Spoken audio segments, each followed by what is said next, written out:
Everybody see it? All right, excellent.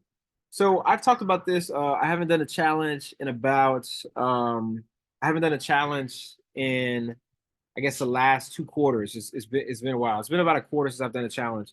But I talk about this as a foundational thing during my challenge. It's called the Be the Bank Challenge. Because I want you guys to, reprogram your brains when it comes to thinking about capital. Because at the end of the day, money itself, or what we call money, is actually not real. And what I mean by it's not real is because it has no value. It's actually debt. So in this picture here, you guys see a nice $100 bill. And one of the key things I want you guys to recognize is this red box. It's called a Federal Reserve note. So that's what this is named as. So it's not cash, it's not money, it's a note. So the thing about notes is that a lot of time when something has the word note in it, what it simply means is that it's debt. So my mom, she used to always say, "Hey, I got to pay my car note, got to pay my house note, right? Got to pay all these different things that have the word note in front of it." And generally, that means that there's a debt in place. So the reason this is very, very important for you guys is because the thing that a lot of times we go to work for every single day, we don't realize that we're working for debt. Hence, we're told our whole life that we should not, get in debt. We should stay out of debt and be careful not to even use or take out debt. Another thing I want to show you guys is that when it comes to money, um, it is split up into two different contracts. So when we have this line down the middle, there are two stamps on every piece of currency in every Federal Reserve note. So we have the United States Federal Reserve, right? And then we also have the Department of Treasury. Okay. So these are two different stamps on the money. So with that, as you can see, whenever you guys are filling out a contract or any type of application, which is actually a legal contract or affidavit, you generally put your signatures at the bottom. So what do we have here under the Federal Reserve? We got the Secretary of Treasury, right? And then we have the Treasury of the United States. And so this is a contract. One in the what we call the public, and one is in the private. All right. So that's a way deeper conversation, but I just want to show you guys that you need to recognize that in a note, right? When you guys have a car note, what do you generally have to sign to get a car note, to get approved? You have to sign an agreement. You have to sign a contract in order to do that. So this is what is here. This is what brings us into legal tender for all debts, public and private, right? Those two words, public and private. This is the public side. This is the private side. So when it comes to this money, this is debt. So here's the thing about debt that I want you guys to recognize. Let's see here if I can move forward.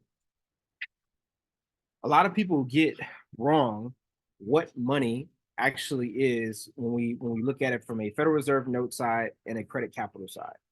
So a lot of times, the way I want you guys to look at this Federal Reserve note situation is that it is a negative, meaning it's not something that you always want to be holding on to. And when it comes to credit capital is actually a positive.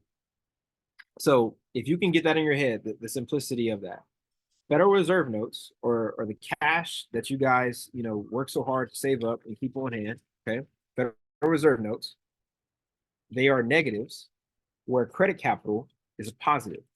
All right. So this is why the two differences are here. So first, when we look at a Federal Reserve note, it depreciates in value because of something we call inflation. So every year, the same items that you bought a year ago or 2 years ago, it's going to cost you more money because they're constantly printing more and more of it because it's not backed by anything. All right, except what we mutually agree upon. So, for example, if you put $100 in a bank account, if we're using 3% as an example, inflation's around like 5 to 8% right now. But let's just say on 3%, you put $100 in a checking account. A year later, it's only going to be worth or have the buying power of $97. So that's the first thing. It depreciates. The thing when it comes to credit capital is that credit capital is always appreciating. All right. So, for example, whenever I used to take my son to Chuck E. Cheese, he's 5 now, but when he was 1, um, you could buy these credits or you could buy time. So you could buy time on a card and the kid can like play for like an hour or 30 minutes, or you could buy credits and basically when you don't use all the credits, you can come back and use those credits at any Chuck E. Cheese. So let's say it cost me, when he was 1, let's call it $15 to buy a certain amount of credits. Let's call it like 20 credits, right? Well, right now, if I were to walk back into Chuck E. Cheese to buy the same amount of credits, it's going to cost me more. It's going to cost me more because of inflation. The value of my dollars dropped because there's more, right? So it requires more dollars from my standpoint, more Federal Reserve notes from my standpoint to be able to buy the same amount of credits. So when we look at the exchange of value, if I were to stand outside of Chuck E. Cheese and say, "Hey, look, a year ago they were selling credits for 15. Now those same credits are costing me $20. I got a card full of credits from 4 years ago. If I want to, I need to get rid of them and I need some cash. Can I sell you these credits for the same for a little bit more, but not exactly what they're charging in there?" I'm sure if somebody understood appreciation, right, and a good deal, they would buy it. So what that goes to show you is that the credit itself actually appreciated in value because the exchange is now costing someone in Federal Reserve notes more than what it cost them 4 years ago. Does that make sense? Throw one in the chat if that makes sense. If it doesn't make sense, I want to make sure I reiterate that. Okay, I guess it didn't make sense because nobody said anything. All right, I'm going to double back one more time. All right, I got a chance, my boy. You coming clutch. There we go. But I'll double back one more time. All right. Credit capital appreciates where Federal Reserve notes depreciate. So when I took my son to Chuck E. Cheese 4 years ago, let's say 20 credits, okay, that he can use for any game in there. All right, he can use 1 credit per game. All right, those 20 credits at one time 4 years ago, they cost me 15 US Federal Reserve notes to acquire 20 credits. 4 years later, those same 20 credits now cost me $20. So what does that mean? What that means is that the value of my money went down because the thing that held value, which was the credit, now costs more to acquire. But if we look at the credit side, the credit actually appreciated because if I wanted to exchange, let's say I had nothing but Chuck E. Cheese credits, and I had a big sign on my chest that said Chuck E. Cheese credits were $15 4 years ago. Now they're $20, but I'll sell you my Chuck E. Cheese credits for 17. I just made money because the value of what I'm holding, this credit, is actually worth more than than what it was 4 years ago. So my credit, my Chuck E. Cheese credit, appreciated in value. And this is the same thing when it comes to a unit of credit. So your dollars, if you just set them in a bank account, because the Federal Reserve, all right, a private entity continues to print more and more money, they are driving the supply and demand or the value of the Federal Reserve note or the US dollar that we all trust and believe in for legal and public and private tender. They're driving the value of that down. But credit capital itself continues to appreciate. A unit of credit appreciates over time versus depreciates in value. So this is why getting access to credit is one of the reasons why it's way more powerful than waiting to save money.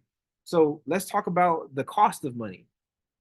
If we look at the cost of earned income, if any of you work a job or even if you have a business and you pay yourself as a W-2, whatever it may be, as you make more money and you start to reach more tax brackets, like higher tax brackets, the amount of taxation that you have to pay increases every single year.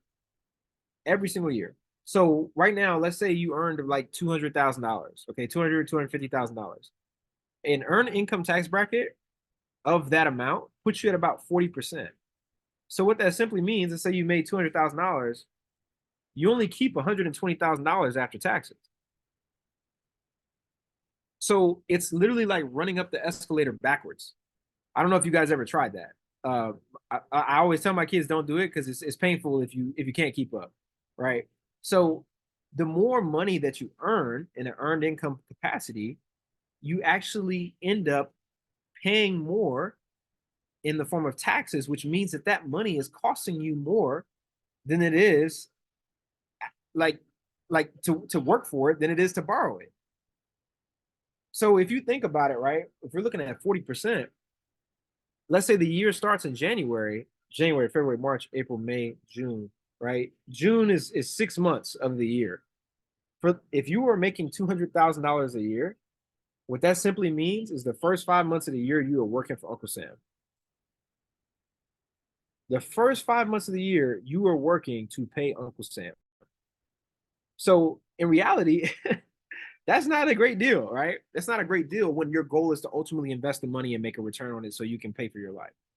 So this is why working and working and working to earn Federal Reserve notes, which is our default, it's what we've been taught, is the wrong way to think.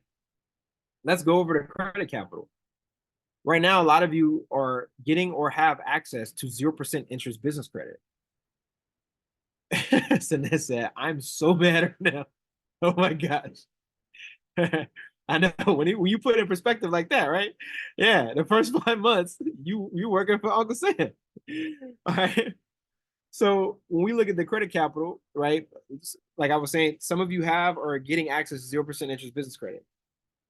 If whenever the 12 or 18 months comes up, and now the interest rate goes up to 20 to 25%, that cost of money is still cheaper than if you were working and earning 200K. You're the arbitrage of paying Uncle Sam 40% or paying the bank 20% or 25% is still cheaper to do. And not only that, it's faster to acquire. And it's cheaper because you don't pay taxes on debt. So the only time you pay taxes on debt is if you default on that debt and you're issued a 1099-C. So a 1099-C basically says that the bank charged it off as bad debt, right? So they get a write-off, but you take it in as income. That's the only time that you have to pay taxes on debt or capital that you didn't necessarily earn, but the bank gives it to you as income from a tax perspective. All right, because you got to remember, taxes are a balance sheet. That's all it is. Taxes are a balance sheet. So, with that being said, guys, I need to put this in here. This is my next thing I need to add in here. Time. If you guys wanted to save, let's call it, 25% of your income, the first 5 months you're working for Uncle Sam, right? And then the next 3 months, next quarter, you're working for your savings account.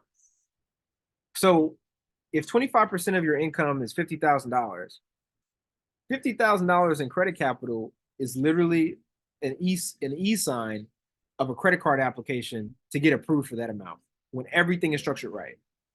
So it's so much easier in the form of time, effort, and expertise to borrow $50,000 than it is to actually earn it and save it. So does any of this make sense? I just want to know that, just throw one in the chat if this is making sense, because this is the reason I wanted to go over this foundationally, is because some of you have heard this like months ago, a year ago, whatever it may be, but for some reason we just fall back to our default. Right? Excellent. I see the ones. We fall back to our default. And so the thing about our default is that our default has not led us to where we're trying to go. It's just a place that, take care, David. It's just a place that is more comfortable to us because that's what we've been taught our whole lives. Tay, if you can let people in the room while I do this, that'd be great. Thank you so much. I appreciate you. So let's move on.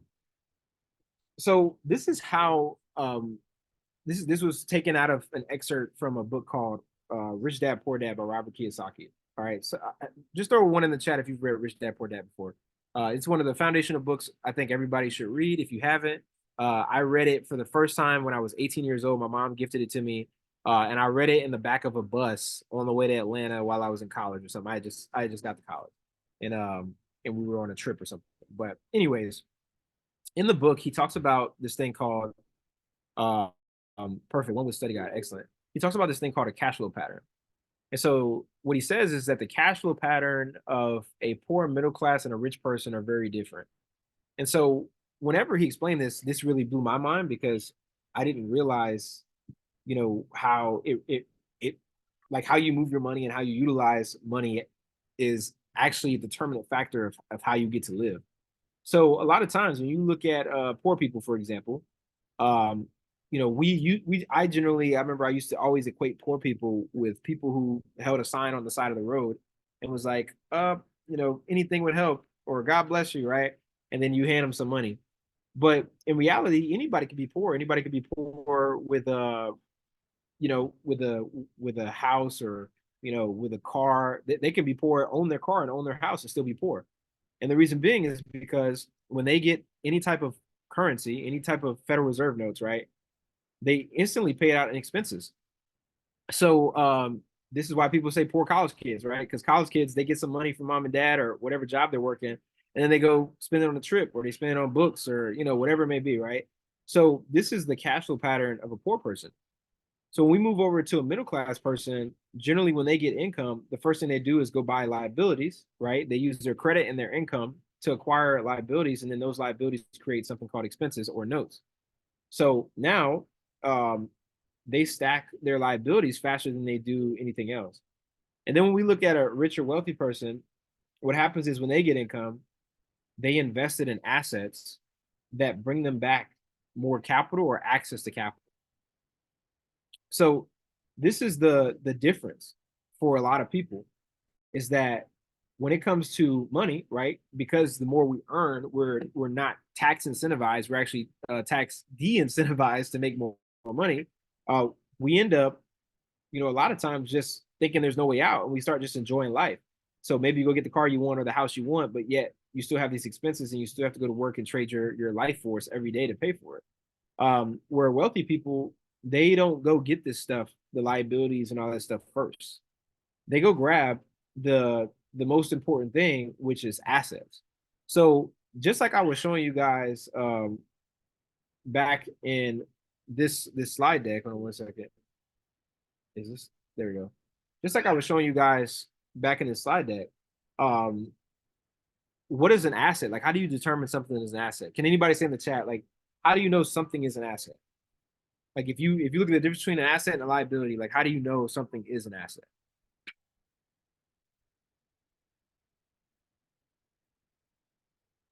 Does anybody know? Like, all right, I was double checking. I got nervous. I'm like, come on. Right? It's either got to produce income, all right. It's at the simplistic thing, it's got to make you money or it's got to bring you money, right? So wouldn't you guys classify credit capital as an asset? Because if if a unit of credit appreciates in value and it allows you to make more moves that you wouldn't be able to make by saving money, it is definitely an asset. So a lot of times, people in the investment space, what ends up happening is the first thing they're trying to do is they're trying to get a piece of real estate, or they're trying to get a business, or they're trying to get, you know, some a stock or a bond or whatever it may be, right? One of the first things that I ploy everybody that I know, because I understand the difference between Federal Reserve notes and credit capital, is that you should go try to get access to credit. You should do your best to go get as much credit as possible, because then when you have access to money that you didn't have to work to save, and it's also cheaper for you to get access to, and it's cheaper in the form of time, you then can make the next move to do the next thing. So I would list credit or lines of credit as an asset in the asset column. So by you guys investing in yourselves to be a part of this program, just to be able to get access to capital, you've done that. You've taken your income and you've invested in the asset column to get access to something that is going to allow you to appreciate not just in value, but also your life. Because a lot of you, now that you're getting access to capital, you're going to be able to make moves that you would not have been able to make without it, saving your money. So throw a one if you agree with that, because I want you guys to understand that your credit cards, your lines of credit, all those things are an asset to you if you wield it properly. It's 100% asset to you if you wield it properly. So let me show you what this looks like from a typical person's life. So a lot of times, whether we have a business or we have a job, whatever it may be, um, we generally, I know back in the day when I worked at Verizon, I got some of my first set of credit cards, and that's when I started like kind of using them, and I was just using them. I don't know why I was using them. I mean, I didn't. I just was using them. So what ends up happening is you use them, and then you end up creating a debt. What's up, brother? You end up creating a debt. And so whenever you use them and you create a debt, a lot of times we now have to go work because debt is negative, right? We go work to make some more negatives. And when we take those negatives, we put them in our bank account, right? And the bank account, it either sits there or it gets spent, right? We either try to save it or we spend it on something that we had no business, spending it on. But a lot of times we don't pay back the credit. So if you guys think of a current, right, or a battery current, this is a battery, right? There's a positive and negative side. The way that a battery works is that when you plug it in to a device that can accept an electrical current, it flows. So with our money, because we create debt, right, with which is a negative thing, and then we go work for more debt, we stop our current by just putting it in the bank account and not trying to improve or grow our credit capital situation. And this is what most people's lives look like. They get some credit cards in the mail, they get excited because it's money they didn't have. They go buy some clothes, buy some trips, and then next thing you know, they're stuck having to work to pay it back. And a lot of times they don't pay it back, they just put it in the bank account or they save. So this is what, the average person's money flow looks like. So when we move on to the bank, this is what the bank does. The bank does this all day, every day, twice on Saturday and Sunday, literally, even though they're closed. Banks know how to leverage the financial system to get access and create more capital.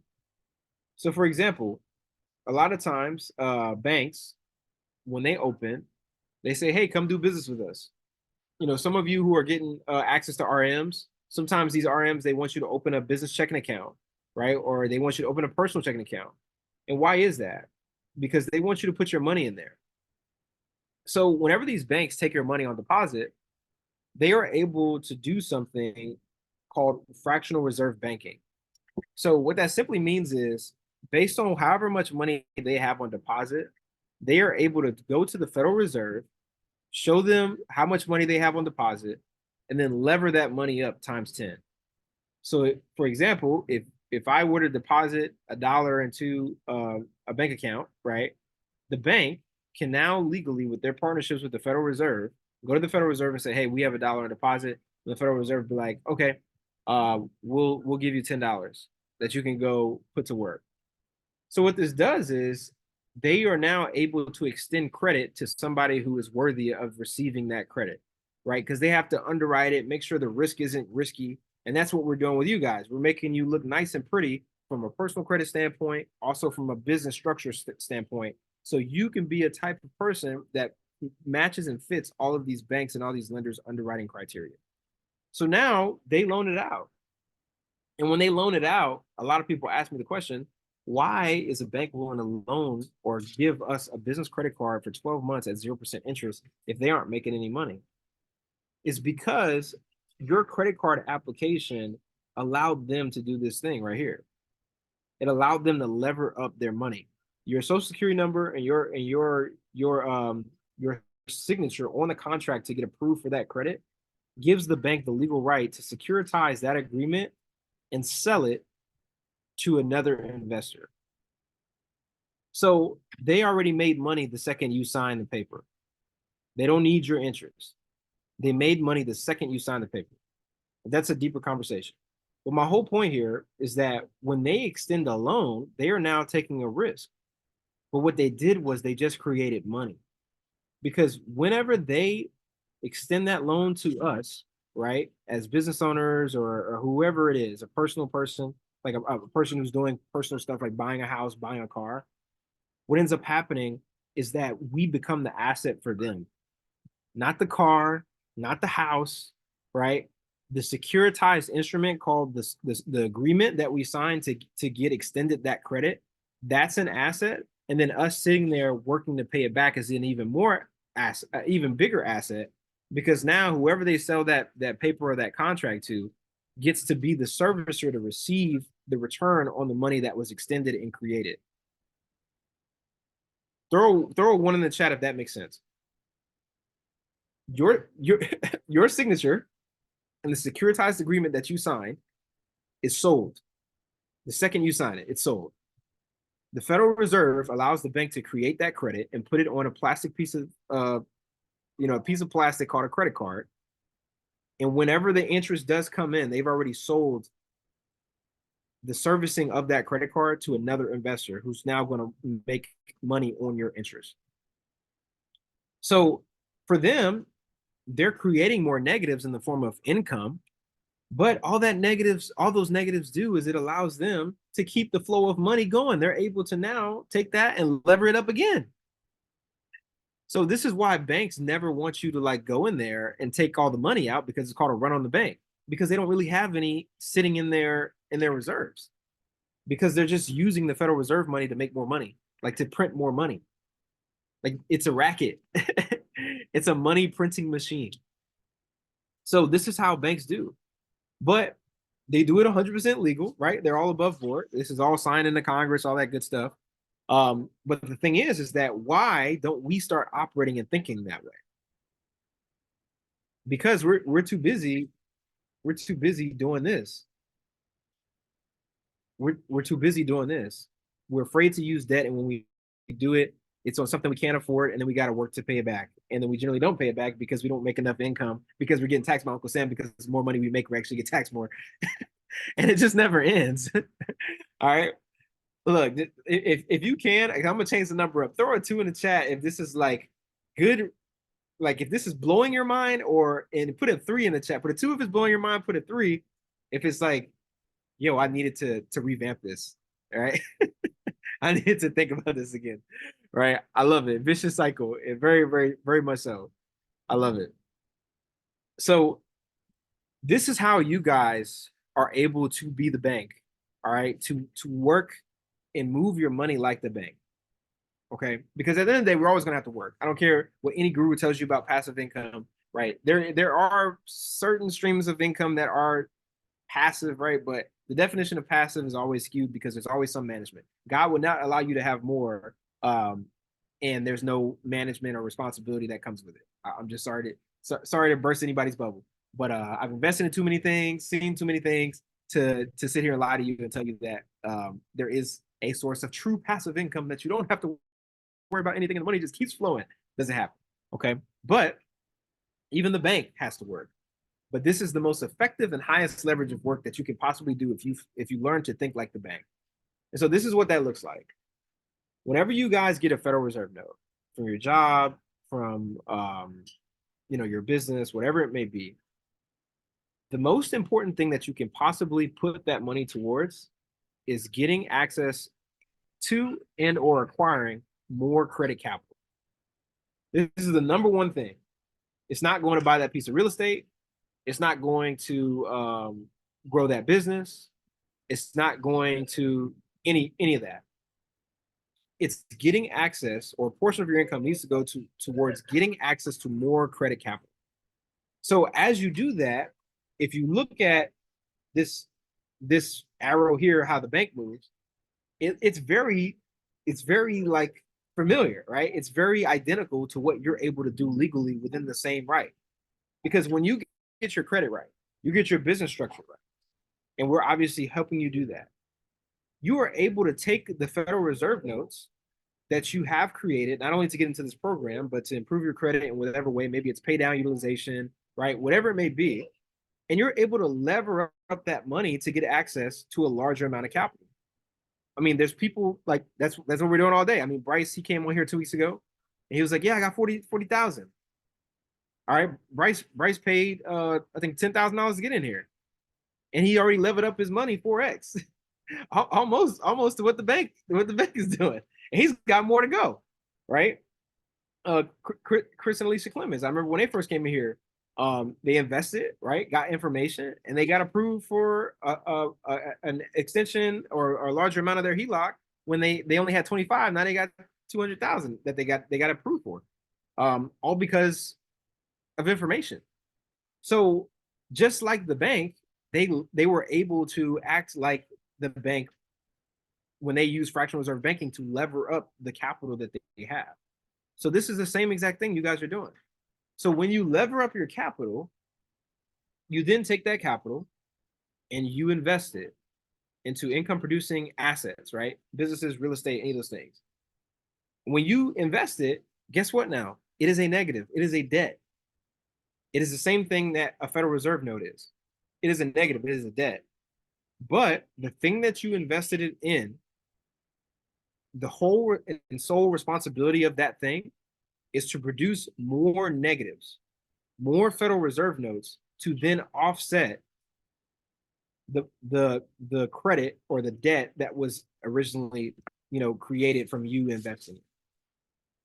So this is how life starts to pan out, because the more you do this, the more capital you get access to, the more ability you have to be able to invest in different opportunities. Right now, I like using Chris and Alicia, for example. Chris and Alicia, they took some of their credit capital and they invested into coaching around M&A. And so now they're in the process of buying an income producing asset business, right? And that business's job is to create the Federal Reserve notes to then service and or pay back the debt, but also allow them to improve their life and get access to more credit capital, because now that they have P&Ls and tax returns, they can go get access to more credit. They can go get it. They can lever up the business capital to get access to more capital and do it again. So that's when life like really starts to change. Does this make sense, guys? Like, just throw one in the chat if this is starting to make sense for you. Because the thing is, I don't want you guys to fall for the they used to call it when I lived in New Orleans, they call it the okie doke. They said, hey, don't fall for the okie doke. I don't know what that means, but it just means like don't get fooled, Don't be fooled that your life is intended to just make money and kind of invest it, enjoy your life, but work hard again to make money. One of the things that I want you guys to notice here, which is very important, and this month has been pivotal for me. It has been one of the craziest months of my life because it has formed a financial and an educational shift in my brain that I was chasing the wrong thing. And what I mean by that is, for the longest, I was chasing a bigger business that produced more and more cash flow. When in reality, I should have been chasing a bigger asset that appreciates in value a lot faster. So for example, like we were talking about the Chuck E. Cheese credit, right? We were saying if $15 allowed me to buy 20 Chuck E. Cheese credits 4 years ago, where now the same Chuck E. Cheese credits cost $20, what that simply means is that if I would have held Chuck E. Cheese credits for that time, it would have appreciated in value. But the thing is, because we get so focused on this and creating more Federal Reserve notes, we forget to put it back into an appreciating asset. In this case, credit. In this case, a business. In this case, a piece of real estate that grows in value with time, that beats inflation. For my whole life, and this is the thing I disagree, because Robert Kiyosaki does not talk about this often. I disagree with always focusing on cash flow. I thought that was the main thing, right? Because cash flow has allowed me to live a great lifestyle, all those things, provide for my family. But cash flow does not build wealth. Equity does. Equity builds wealth. This is why private equity is so important. It's the only thing that allows you to grow your net worth is ownership. Cash flow does not give you ownership. Cash flow just gives you an income. And one of the things he does say, Robert Kiyosaki, he says everybody focuses more on income than they do their asset balance sheet. So The book is about cash flow though, because everybody wants to, live this amazing lifestyle. But at a certain point, there's not much more lifestyle you can buy. Like I think the next thing that, you know, people can probably aspire to is maybe a private jet, right? A big house, but you only need so many rooms because a big house with just you is not fun, right? From what I can experience. Like the church that I attend that I got baptized in, the church is a church home. It's a $2 million home. And I remember me and my wife and my kids, we went to the home and we were supposed to wait till the next day to go film and all this stuff for church. And I didn't want to stay in the house. $2 million house. I didn't want to stay there. And I'll be honest, it was so big it scared me. The house is so big it scared me. It had like 8 or 9 rooms, and it just made me feel very uncomfortable because I don't have a family that size to fit all that.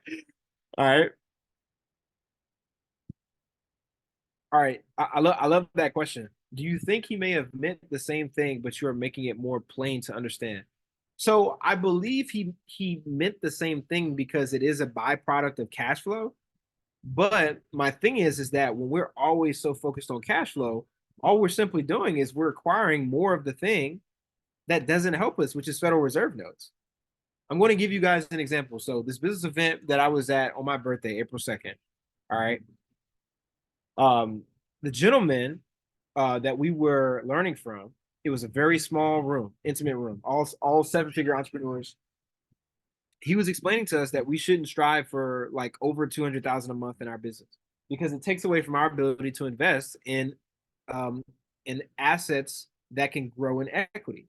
So this particular hotel that he had this event at, it was actually an art museum.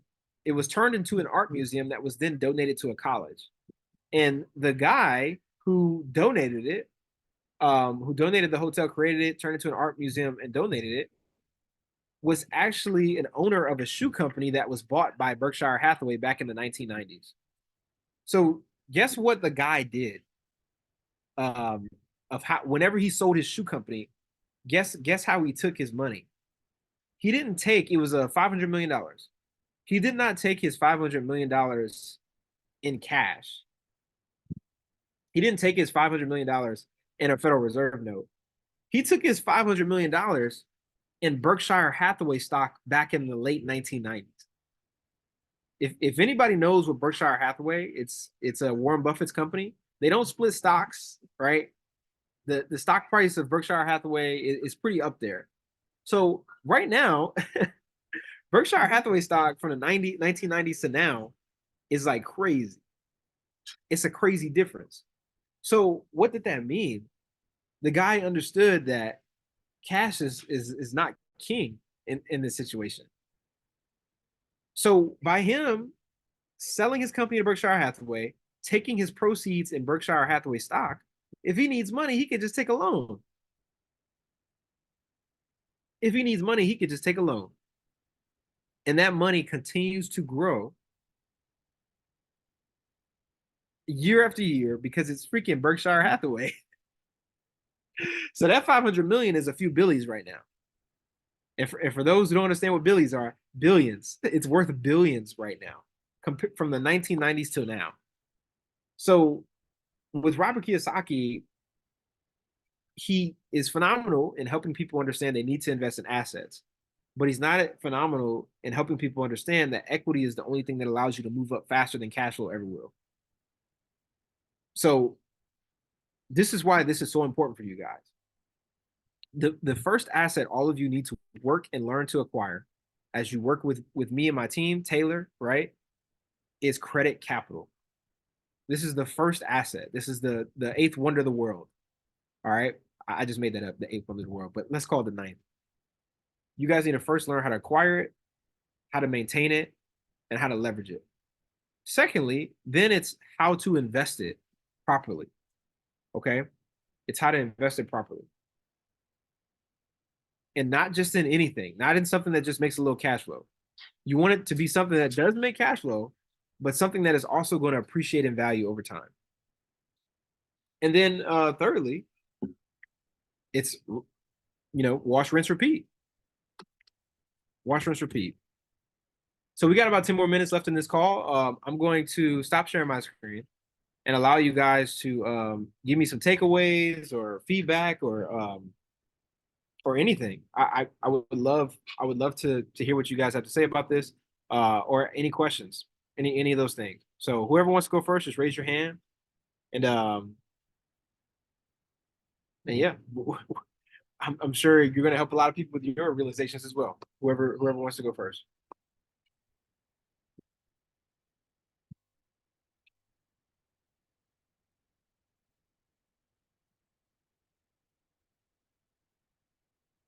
All right, I guess nobody got anything out of that. Dang.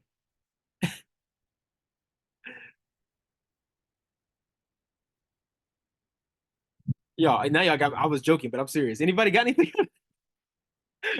Nobody said anything. All right, no questions. No comments. Anybody got any comments, man? All right.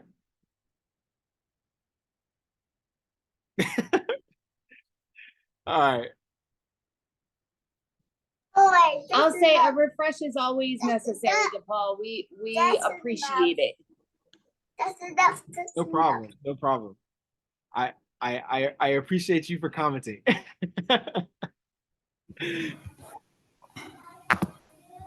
Hey, DePaul, Yes, sir. take that as a good sign that you did a great job of explaining it and everybody understood it and they don't need to ask questions or need to. I think yeah, it was great stuff and just makes you want to rewind in life a little bit and figure this out a long time ago, but you know, no better time than the present. So Absolutely. Absolutely. I love it, man. Thank you for your feedback. I appreciate it.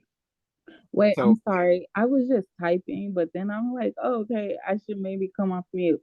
So, I have a question yeah. about like how how old does your LLC or have to be in order for you to acquire business credit?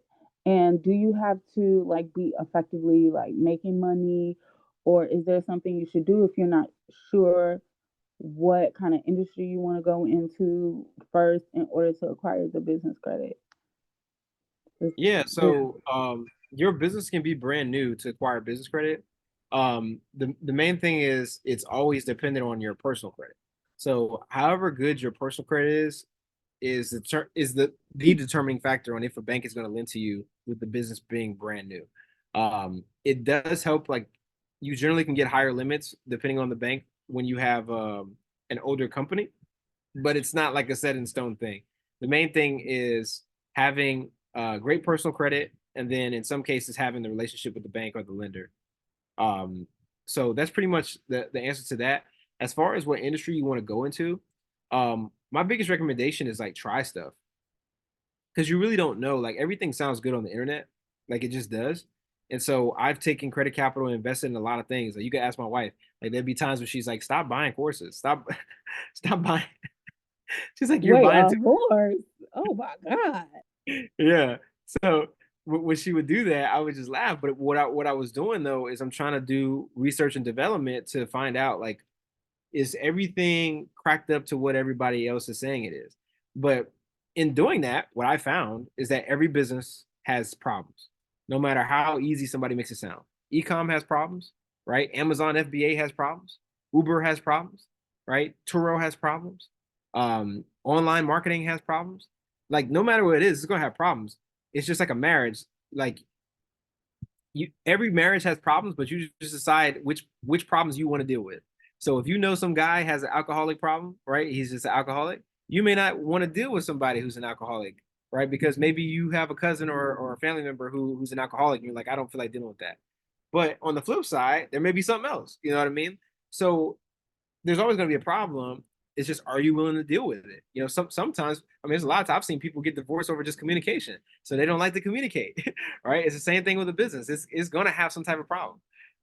So but you have to like try things and not be afraid to fail when you try them because people are going to say, oh, that thing didn't work out, right? You have to be okay with that. Like, yeah, it didn't work out, but hey, now I know I don't want to do that. I want to do something else. And sometimes the more you hop around, you may find out that the same problem exists in everything. You just haven't leveled up enough mentally and personally developed yourself enough to get past that problem, no matter what the thing is. Like for me, that was me for the first 2 years of my life in business. I didn't understand that I needed leads. I needed like leads on autopilot to grow my business. I just would like get a few leads here, stop, get a few leads there, stop. But until I got leads on autopilot, which I paid a coach to get, that's when I burst past that problem and I didn't have that problem anymore. So it wasn't the business, it was me. So I say just try things out. But definitely like do it with leverage. Like pay for coaching, pay for people's brain, not a tactic.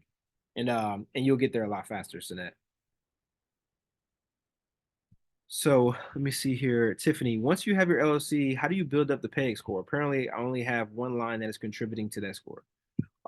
So the PEG score, there's a lot of different ways to do it, but it's for something called vendor credit.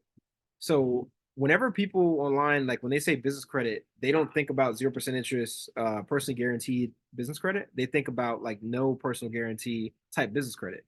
In order to accomplish that, it takes time, but you have to actually have vendors that will report to your business credit, right? Like Dun and Bradstreet, your Paydex, all that stuff. And you have to pay them on time after borrowing money from them. So, for example, gas stations are have some of the best business credit ever. Why? Because they operate everything on consignment. So they get their stuff, stored, like the chips, the drinks, the beer, all the stuff in a gas station, that's all on a line of credit, right? It's a vendor extending that to them. Same thing with the gas. It's all on a line of credit, but it gets serviced and paid back every day because the items aren't expensive, so they move a lot faster. It isn't like a car, right? So that's the same thing essentially you have to create in your business is you have to add vendors. Like some of the famous ones are Quill, Uline, all those things are the smaller ones. You can also move up to larger lines for other stuff, but those business credit with no personal guarantee generally requires the business to be using it, paying back, using it, paying back. So the business has to be actually functioning to build that side. So people say they want it, but in reality, like it's a lot of work to get unless you have a business that's actually performing. So this is why like buying a business that already has that type of flow is a lot easier to lever up because it has, consistent cash flow, cash coming in, all those things. Ruth, let me see. She just